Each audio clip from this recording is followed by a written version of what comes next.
2020년 배지우씨는 수지구 죽전동, 죽전역 도보 7분 거리에 있는 3년차 25평 빌라를 매수했습니다. 매매가는 5억 8천만 원, 전세는 5억 2천만 원이었습니다. 실투자금, 즉 본인 돈은 딱 6천만 원만 들어가면 됐습니다. 이게 갭투자의 매력이죠. 전세를 끼고 적은 돈으로 집을 사는 거예요. 왜 죽전동을 골랐냐는 질문에 지우씨는 이렇게 말했습니다. 요즘 공원 옆 카페 골목이 힙한데 앞으로 오를 것 같아서 샀어요. 그때 용인 수지, 특히 죽전은 카페, 맛집, 상권이 급격히 뜨면서 젊은 층이 몰리던 시기였습니다. 지우씨는 부동산 관련 블로그와 카페를 찾아다니면서 죽전에 대한 정보를 많이 파악했기 때문에 확신에 차있었습니다. 2021년 말 용인 부동산 시장은 완전 정점을 찍었습니다. 지우씨의 죽전 25평 빌라도 호가가 8억까지 치솟았죠. 5억 8천만 원에 계약했던 부동산에서 연락이 왔습니다. 고객님 7억 5천만 원이면 지금 바로 계약한다는 손님이 있는데 파시겠어요? 1년 만에 거의 2억 가까이 올랐지만 앞으로 더 오를 것 같다는 생각에 팔지 않기로 결심했습니다. 근데 이 행복도 잠시였어요. 2022년 이후 한국은행이 기준금리를 인상했죠. 지우씨 대출 이자는 월 62만 원에서 110만 원으로 거의 2배 가까이 올랐습니다. 설상가상으로 5억 2천만 원의 전세로 살던 세입자가 이사를 가겠다고 연락이 왔습니다. 옆 빌라에 4억짜리 전세집이 나와서 거기로 이사를 가겠다고 했던 거죠. 당장 5억 2천만 원을 돌려줄 수 없었던 지우씨는 어렵게 임차인을 설득해서 전세금 5억 2천만 원 중 1억 2천만 원을 되돌려주고 4억에 다시 전세 계약을 진행했습니다. 물론 이 돈 1억 2천만 원도 신용대출과 모았던 돈 전부를 합쳐서 겨우 마련할 수 있었습니다. 이런 일들이 지금 용인 곳곳에서 발생하고 있습니다. 오늘은 용인 부동산의 과거부터 지금까지의 전반적인 흐름과 앞으로의 전망에 대해 알아보겠습니다. 지금부터 같이 살펴보시죠. 용인하면 어떤 이미지가 떠오르시나요? 2010년대 중반부터 용인 수지구, 기흥구, 처인구 등에서 대규모 신도시와 택지지구 개발이 활발히 진행되었습니다. 죽전, 보정, 마북, 구성 등에서 엄청난 속도로 개발이 진행됐습니다. 하지만 문제는 용인의 수요였습니다. 서울과 비교적 가까운 입지에도 불구하고 당시 용인은 교통 인프라와 생활 편의시설이 부족해 실수요자들에게 큰 매력을 주지 못했습니다. 하지만 2019년부터 상황이 바뀌기 시작했습니다. 부동산 상승장이 본격화되면서 서울 집값이 천정부지로 치솟았고 이에 따라 수도권 내에서 접근성이 좋은 지역으로 수요가 확산되었습니다. 용인은 분당선과 신분당선이라는 교통망을 이미 보유하고 있었고 수지구는 분당과 비슷한 학군과 상권을 형성하며 주목받았습니다. 기흥구는 수원 영통 및 광교와의 접근성, 그리고 처인구는 동탄과 평택 방향으로의 확장성을 보이며 점차 매력을 더해갔습니다. 이 시기에는 지금 안 사면 벼락거지가 된다며 영끌로 아파트를 매수하는 사례가 크게 늘었고 갭투자 비율도 역대 최고치를 기록했습니다. 실제로 용인의 분양권과 신축 아파트는 불과 한두 달 사이에 1억, 2억씩 오르는 경우가 많았습니다. 기흥구의 한 아파트는 분양가가 4억대였는데 12억까지 거래되면서 분양가에서 8억 이상 상승하기도 했습니다. 하지만 2022년에 들어 본격적으로 금리를 올리면서 부동산 시장에 적색불이 들어왔습니다. 그 결과 대출에 크게 의존하던 부동산 매수세가 급속도로 식기 시작했습니다. 또 전세가도 같이 하락하면서 갭투자 수요도 같이 줄었습니다. 용인도 예외는 아니었습니다. 한때 10억 넘게 거래되던 아파트가 6억대로 내려오고 매물이 쌓여도 사겠다는 사람이 없었습니다.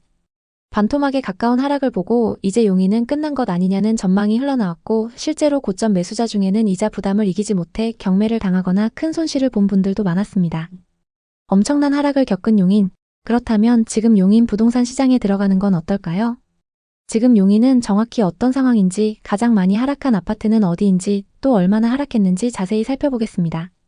최근 용인 수지에서 가장 많이 하락한 아파트는 성복역 롯데캐슬 골드타운입니다.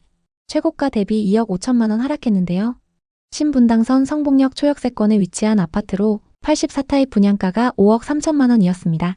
그랬던 아파트가 상승장에서 14억 9천5백만 원까지 거래되면서 분양가 대비 9억 6천만 원가량 상승했습니다. 현재 시세는 어떨까요? 용인 부동산은 반도체 산업단지 개발과 광역철도 개통, 그리고 역세권 개발 호재들로 크게 상승했습니다. 호재가 많았기 때문에 투자자들이 몰리면서 서울만큼 가격이 올랐는데요. 하지만 지금은 분위기가 많이 달라졌습니다. 상승기 가격에 비해 30%까지 빠진 곳도 있습니다. 지금이 적정 가격일까요? 많은 분들이 투자했던 용인 부동산. 특히 상승장 막바지에 거래량이 높았는데요. 투자 경험이 적은 20대, 30대가 최고가에 영끌한 사례도 많이 있습니다. 그런데 지금은 신축 아파트들도 하락하고 있는 상황인데요. 투자자들이 손해를 보면서 내놓고 있고 거래도 많이 줄었습니다. 계속적으로 매물을 내놓으면서 거래 가격보다 저렴한 호가 매물이 쌓이고 있습니다. 오늘은 용인의 부동산 시장 분위기를 살펴보고 현재 시세가 적당한지 아니면 더 떨어질지 분석해 보겠습니다. 그리고 영상 후반부에는 용인 아파트 중에서 가성비 좋은 급매물을 담아봤습니다. 용인의 아파트를 고민하고 계신다면 오늘 영상 끝까지 시청해주세요. 먼저 최고가에 거래됐던 아파트를 찾아보고 이 아파트의 현재 시세를 확인해 보겠습니다. 고점 대비 얼마나 하락했을까요? 첫 번째 단지는 수지구 성복동에 위치한 버들치마을 성복자이 2차입니다. 이 아파트는 2010년식 783세대, 주차 대수는 세대당 2.2대입니다. 용인 서울고속도로 인근에 위치하고 있어서 서울 출퇴근이 편리합니다. 버들치마을 단지들과 함께 대규모 주거타운을 형성하고 있고 배정되는 초등학교는 성서초등학교입니다. 2021년 전용 124타입 매물이 최고가 11억 3천만 원에 거래됐습니다. 2019년 말 가격은 6억 6천만 원이었고 2년 만에 4억 7천만 원 상승했습니다. 현재 시세는 어떨까요? 최근 5층 매물이 8억 1천만 원에 거래되면서 3억 2천만 원이나 하락했습니다. 2021년 거래 내역을 보면 213동 1102호 매물이 최고가에 거래됐는데요. 용인에 거주하는 투자자가 상승장 끝물에 매수했습니다.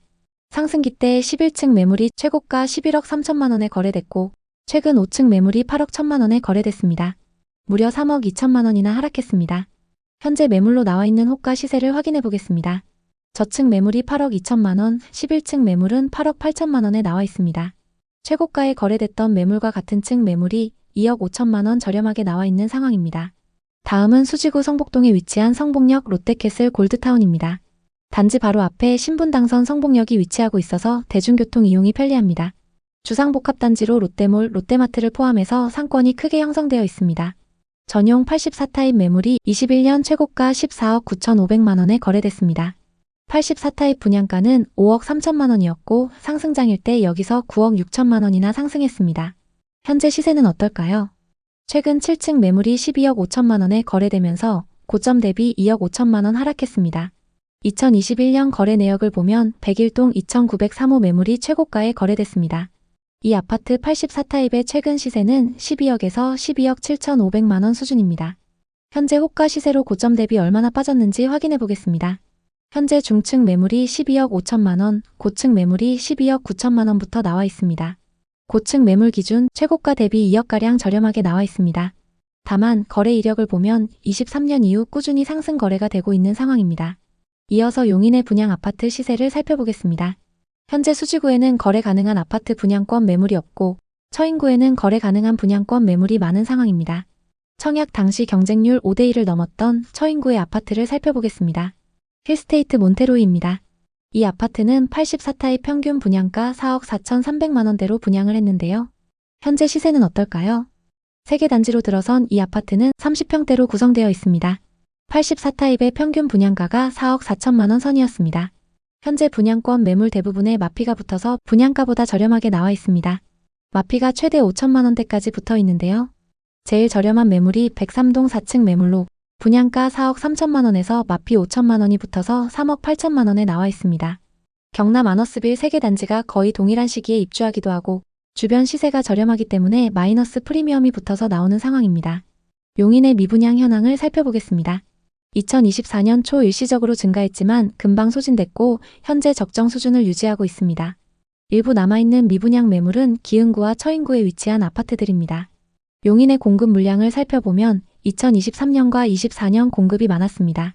특히 24년에는 수요보다 2배 많은 신축 아파트가 공급됐는데요. 공급 물량은 처인구에 집중되어 있습니다. 수지구의 가격 지수를 살펴보면 전세 가격의 상승세가 엄청나고 매매 지수도 상승 전환했습니다. 기흥구는 수지구에 비해서는 상승폭이 적지만 역시 상승세를 이어가고 있습니다. 처인구의 분위기는 좀 다른데요. 기흥, 수지와는 다르게 하락세가 계속되고 있습니다. 앞으로 공급도 많고 마피 분양권도 많이 쌓여있는 만큼 당분간 처인구에서 급격한 상승을 기대하기는 어렵습니다. 현재 서울이나 경기도 상급지처럼 회복세가 크진 않은 용인입니다. 다만 용인 중에서도 역세권, 도심 중심지에 위치한 곳들은 점차 상승세를 타고 있습니다. 특히 수지구의 신분당선 인근 신축 아파트들 가격 상승폭이 눈에 띄게 높아졌는데요. 용인시 아파트 가격은 여러 요인으로 인해 하락했지만 중장기적으로는 교통망 확충과 반도체 클러스터 조성 그리고 플랫폼시티 개발 등이 진행되면서 다시 주목받을 가능성이 있습니다. 단기적으로는 공급 과잉과 금리 부담으로 인해 추가 조정 가능성이 있지만 입지가 좋은 지역인 수지, 기흥, 구성 등 신규 개발 지역은 회복 속도가 빠를 수도 있습니다. 따라서 용인시 아파트를 고려하는 경우 입주 물량과 교통, 인프라 개발 상황을 꼼꼼히 확인하는 것이 중요합니다. 오늘도 영상 봐주셔서 감사합니다. 항상 여러분의 성공적인 투자를 응원하겠습니다. 오늘 영상이 도움되셨다면 구독, 좋아요 부탁드립니다. 감사합니다.